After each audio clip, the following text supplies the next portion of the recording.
Dear viewers, we have been joined by our guest for this evening, Danah Alkhashan, self-mastery coach.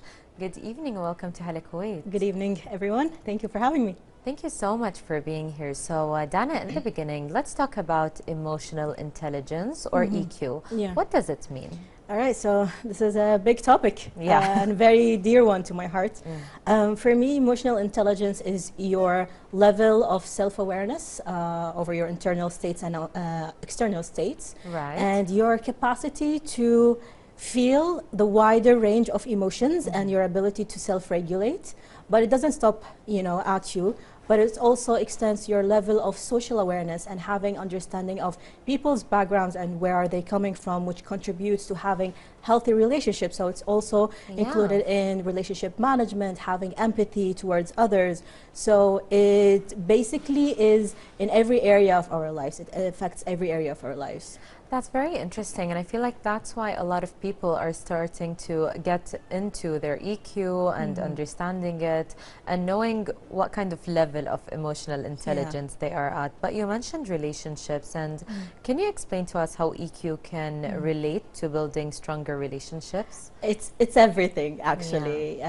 For me, the two biggest contributors to how healthy the relationship could be is your skills in effective communication and emotional intelligence, and the two are so related because empathy and understanding is something that quite the foundation of any relationship, because without that understanding, without that empathy, without realizing that when two people come into a relationship, and in any kind of relationship, they're coming from different backgrounds and they've been through different experiences in love, in life. They have different childhood, different traumas, even different things to deal with and unpack, and especially relationships brings all of that, that dark side of us in any relationship. So there's a lot of triggers in relationships, and if someone doesn't have that emotional intelligence to really realize whenever they're triggered or there's something going on in the relationship, if they're not able to, for example, set boundaries in relationships, slowly the relationship is going to turn into unhealthy. It could be harmful or even toxic relationship. So it's very key to have emotional intelligence in any kind of relationship. Definitely, it's really important. As you mentioned, without it, things could be really negative and really toxic. So what are some common signs of low emotional intelligence? Because I'm pretty sure a lot of people think that they have high emotional intelligence in their relationship. So how can they find out that they are wrong? I think the easiest way to spot a low EQ is someone who's easily triggered, someone who can, snap easily or have anger issues, or they are unable or uncomfortable in confrontations and, managing conflicts or having hard conversations. Someone who may be also more on the people-pleasing side, so there is difficulty in setting boundaries and stepping up for themselves or speaking up for themselves, the inability to say no as well. Definitely. So, and also it also, you can see them in whenever they're under pressure or they're stressed, the way they deal with such situations or the way they deal with the big emotions in life, so stress, pressure, depression, they're going through change or detours or whatever. So how are they managing these situations or these big emotions? It tells you, whether they have a low EQ or a higher EQ. Makes a lot of sense, because I personally thought you would have low EQ if you couldn't control your anger and would get stressed easily in a relationship. But it makes a lot of sense that even people pleasers and people that cannot say no are also under the umbrella of a low EQ. Absolutely. Which brings me to my question: how can improving EQ help resolve conflicts in relationships? Because you mentioned that without it, it's a disaster. Absolutely. First and foremost, I think our problem in society when it comes to emotional intelligence or emotions in general, it's a very sensitive topic, and especially since childhood we were rarely raised to how to listen to our emotions and how to recognize them, how to manage them. So the way we were raised is mostly shutting down our emotions. So a lot of people grew up without the ability to actually feel. That's you know, true. they don't have that capacity to feel those big emotions. So whenever something happens later in life, you know, a conflict, a stressor or a trigger, they lack that ability to actually allow themselves to feel, sit with the emotions and detach themselves from the emotions so they can see the bigger picture. And then, you know, go into what we call, you know, analyze that feeling. Where's that emotion coming from? What triggered that emotion? And then there is also one really important belief here is you are not your emotions. First and foremost, I think our problem in society when it comes to emotional intelligence or emotions in general, it's a very sensitive topic. And especially, you know, since childhood, we were rarely raised to, you know, how to listen to our emotions and how to recognize them, how to manage them. So the way we were raised is mostly like shutting down our emotions. So a lot of people grew up without the ability to actually feel. That's you know, true. they don't have that capacity to feel those big emotions. So whenever something happens later in life, you know, a conflict, a stressor or a trigger, they lack that ability to actually allow themselves to feel, sit with the emotions and detach themselves from the emotions so they can see the bigger picture.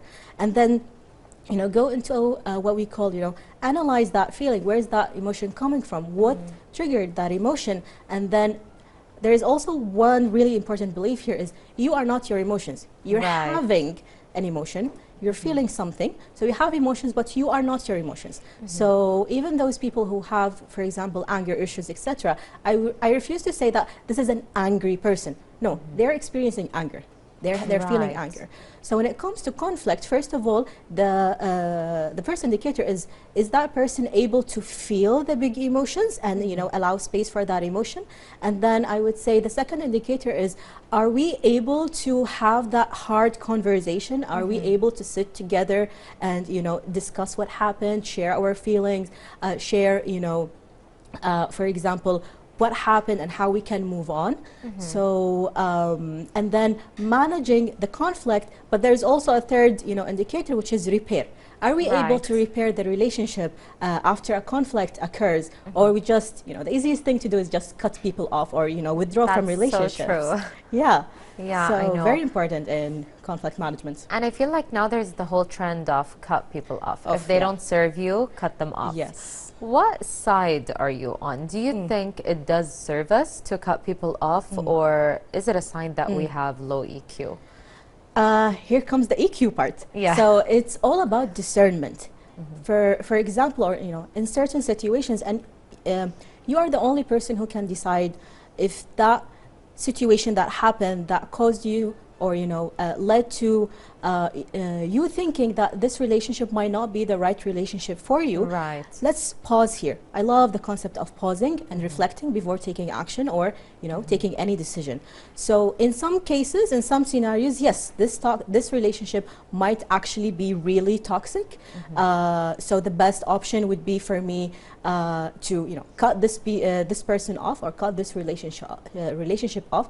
But I would say in most cases, I wouldn't say like even most, but, you know, in a lot of cases, it's not the case actually. It's our inability to, you know, again, have that confrontation, have that hard conversation and manage conflicts because we have that tendency to avoid, you know. I don't want to feel uncomfortable. I don't want to feel, you know, those heavy emotions, those big emotions. So I don't want to feel pain. So, and even the mind, you know, the first and foremost, you know, function of the mind is to keep you safe. That's right. So that's in the familiar, in avoiding uncomfortable situations, uncomfortable feelings, and we call that emotional sensitivity. So, or emotional allergy as well. So there are certain emotions I don't want to feel, therefore I avoid. Therefore, the easiest thing for me to do is cut people. But when it comes to emotional intelligence, a high emotional intelligence would indicate that discernment. Is that person really toxic? Is that relationship really toxic? Or is it me that I'm not able to, you know, go through that conflict and have conversations and then repair after that? So it depends. That's why a core aspect of emotional intelligence is having self-awareness. So being aware of what's going on in your head, what stories are you telling yourself over the situation that happened or the relationship you're in. Right. Your capacity and ability to understand those emotions, those triggers, do they have like roots in childhood? So maybe something you've went through before that is similar to the situation, and you don't want to go back to the same, you know, cycle or pattern, or even you having a trauma response. So linking the trigger back into childhood can be you know, a very good addition to your decision. Yes. So based on that, based on all those inputs, then you go ahead and decide. But I truly believe, as you said, is a lot of people are moving, you know, towards cutting people off, and they're kind of misusing the wellness thing or the well-being and mindfulness, and also individualism. And little people do talk about, you know, repair in relationships. Definitely. So conflicts are not the end of the world. Doesn't have to be the end of every relationship, but it's the ability to move through the conflict, repair, and also a high, when you talk about emotional intelligence and high emotional intelligence, it's also the ability to give each other time and space to resolve what happened, you know, because we heal in different paces, you know.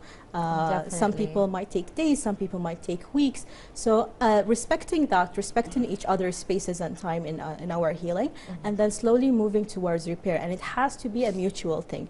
So it's not just me doing what I think you would want me to do in order to repair, or me pushing you to, you know, repair the relationship, or let's get back to the way we used to, but really allowing time and space and asking, like, what do you want me to do, or what can I improve in myself, or how do you see our relationship moving forward? What needs to be changed?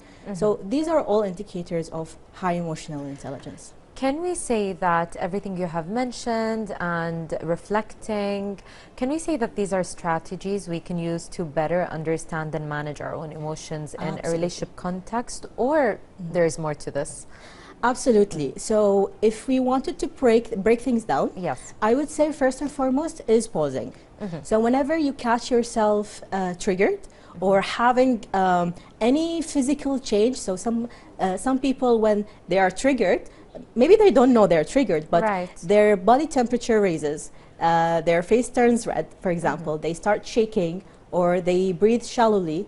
So there are physical indicators that tells you that you're currently being triggered by something or by someone. So first of all, pausing at that feeling or that physical change, and then allowing yourself some space and time. Personally, I prefer in solitude to reflect, why did this happen? Where is this emotion coming from? What exactly has been said or has been done that caused me to feel this way? And then, you know, just linking dots, connecting dots, linking what happened in the current moment and what have I might be experienced in the past. So whether in childhood or, you know, recent years. And then we call, as I mentioned before, is analyze the feeling. And then after that, once you recognize where this feeling came from, is you need to nurture this feeling. So nurturing the feeling is actually allowing yourself, and this is where most people kind of, they're not comfortable in that phase, which is sitting with the feeling. And sitting with the feeling could look like, you know, having some solitude time, journaling it out, maybe, you know, dancing the feeling out. You know, a lot of people uses the gym as an excuse, but I also be mindful there. Are you running away from your emotions, or are you sitting and nurturing the emotions? Which is so true for us, and I think all of us, or most of us, I'm not going to speak for everyone, we do use the gym to run away from our problems, emotions, and everything in between. Well, Danah, I'm really enjoying this conversation about EQ, but dear viewers, let's take a quick break and we'll be right back. Dear viewers, we are back from this report, and of course we're continuing our conversation with Danah Alkhashan, self-mastery coach. So we spoke about different ways that we can basically become smarter when it comes to our EQ and know how to pause, wait, and listen. But I feel like boundaries are really important to also have a healthy relationship. So how can we develop healthier emotional boundaries in our relationships? I would always say everything starts with you. So first of all, working on your self-awareness to actually realize what are your boundaries. So what are non-negotiables? What matters to you?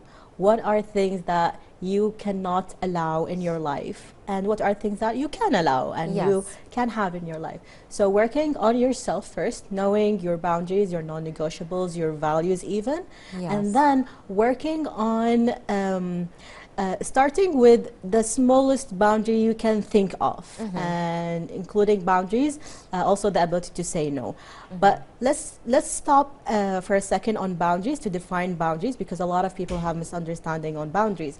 So a lot of people would think that boundary is something you ask the other person to do. So for example, I ask the other person not to shout, or not to enter the room without knocking. That's not a boundary, that's an order. So a boundary is something you do that doesn't require the other person to do anything. So for example, in, let's say, in a heated conversation, people are shouting, or let's say the person you're talking to is shouting, or the voice was raised. So instead of saying, please don't shout, I would say, if this conversation continues, in the same way, I will remove yourself, let's say, from the room. I will, let's take a pause and then come back whenever we're ready to have a calmer conversation, for example. So it's something you do. So you will get out of the room. You will take a break. You will, even with kids, assuming mothers especially, may struggle with that. So with kids, even if the kid is not listening to you, instead of asking him or asking her to do some things like, I'm gonna take you and grab you and take you to your room, for example. I'm gonna take you, put you on on the chair, or off the chair. So it's something you do, whatever that thing is. So it doesn't require the other person to do nothing. So when it comes to establishing healthy boundaries, it's all about you teaching other people how to treat you in expressing those boundaries. So if you have your boundaries, if you have your red lines, if you have your non-negotiables, but they're not communicated, no one will know them. People will keep, stepping over your boundaries, and you will know that they've stepped, they've crossed the boundary.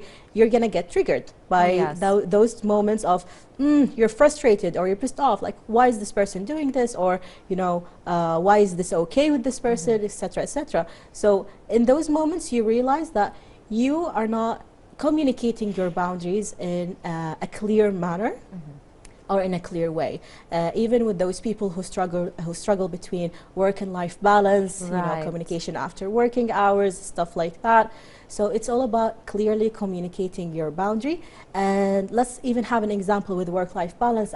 Let's say we have a scenario that someone communicated with you, sent you an email or a message after working hours, and one of your boundaries is, if my work, for example, finishes at 4, then I do not receive any messages after 4. So let's say someone sends you a message at 4:30. So having a boundary would be replying to that. I am currently, out of working hours. I will reply to your message when I'm back to the office, let's say tomorrow at 9 a.m. So not replying to the message at all, or you're not replying to the message at all.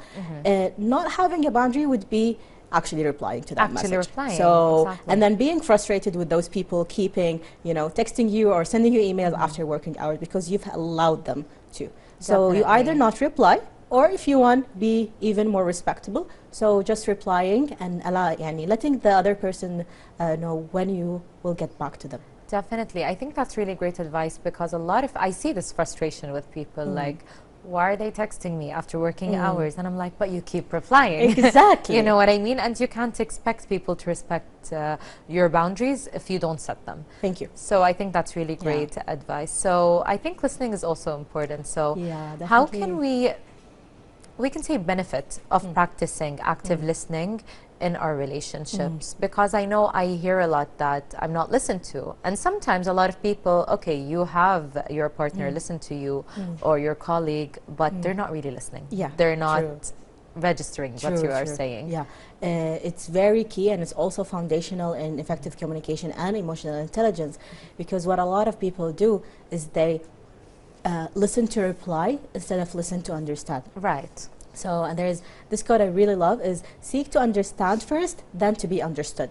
So to really enhance our active listening, we really need to work on our presence and our eye contact and our emotional state in the conversation. Yes. And realizing that the words we say, the verbal words we say, only, you know, only takes up only 7% of effective communication. Right. There is 55% on body language, and there is 38% on voice tone. So when you are really present with that person, you're having that eye contact, and you're really here in the conversation, in the room with that person, what you're able to do is not just listen to what is being said, but what is beneath that? What is the emotional message behind what's being said? What is, you know, in between the lines? You're gonna understand, you know, even the changes with the body language, the, you know, fluctuations in voice tones. So when you have that ability, when you enhance that skill of active listening, it will enhances your understanding, and then your empathy, and then you're gonna be a better person in that relationship, because now you understand, and once you understand, you have that empathy, and then the way you're replying is gonna be different. The way you're gonna emotionally connect with that person is gonna be deeper, and you are going to be able even to have a deeper conversation with that person, instead of just staying at surface level conversations, because a lot of people, when they do not practice active listening, they tend to just ask surface level questions without following up on whatever is being said. So it is really, really, really key. And with all kinds of relationships, including children. I really focus on children, because they have something to say, and it's a skill we learn since we're kids, whether we're being listened to or not. So if always, whenever we, you know, went to our parents and we wanted to share something, and then we're being, you know, kind of shut off, or, you know, shut down, or, you know, not listened to, or whatever, it's like, we're gonna grow up on the belief that what I have to say does not matter. Very true. Why say it? And then we learn to, you know, suppress and shut off and shut off and That's continue. very true. Yeah, definitely. So I'm starting to understand that a lot of pillars of a relationship do depend on EQ. Can we say that EQ can contribute to building trust and security also in a relationship? absolutely. For me, I speak personally. Emotional safety is one of like a red line. It's my top priority in any kind of relationship, because if you cannot feel that safety emotionally, and what do I mean by emotional safety is that ability to express your emotions, knowing and trusting you're not going to be judged by the other person. Right. So you're completely free to express and share those feelings, knowing you're not just not going to be judged, but you're also going to be understood and really heard and seen in those situations. So for me, emotional safety is what builds that trust between me and the other person. So, like, what is a relationship without that trust, without that empathy in the relationship?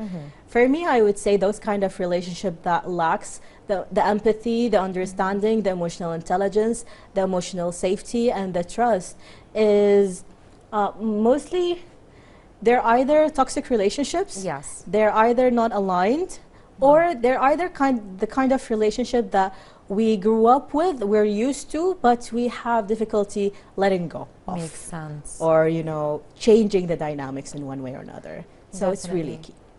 I think that's very well said, and a lot of people can definitely relate to that when it comes to trust and security in a relationship, and a lot of relationships miss it, although it's one of the most important things, as you mentioned.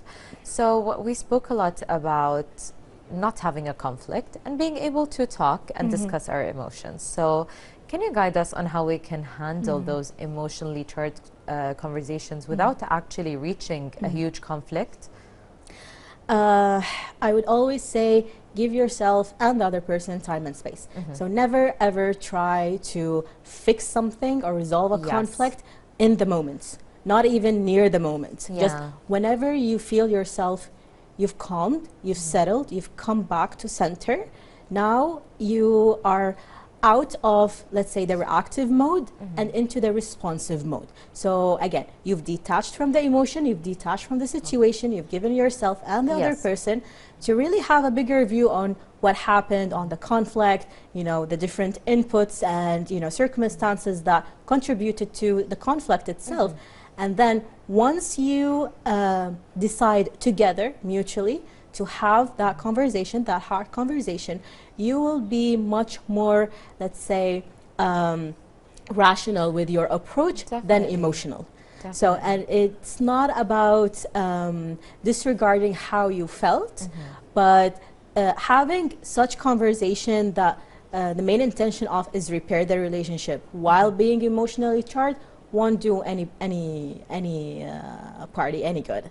Definitely. So it has to be from a centered emotional state, from a calm emotional state, and mutual. So I would always say even like schedule those communication, those conversations. So don't have that conversation after a hard day at work, or whenever you're feeling low, or whenever someone is like gloomy. So really schedule whenever both parties, or even, you know, if there is more than two people involved, and then sit together with rationality. And there's also like, that's for another time for maybe, but the way you also communicate what happened plays a huge role in repairing and managing that conflict. Well, I think that was really great advice for everyone trying to have these conversations without resulting in conflict. And Danah, thank you so much for all the advice you have given us this evening. Pleasure. Thank you. Dear viewers, we had with us Danah Alkhashan, self-mastery coach, and up next we have a report. Stay tuned.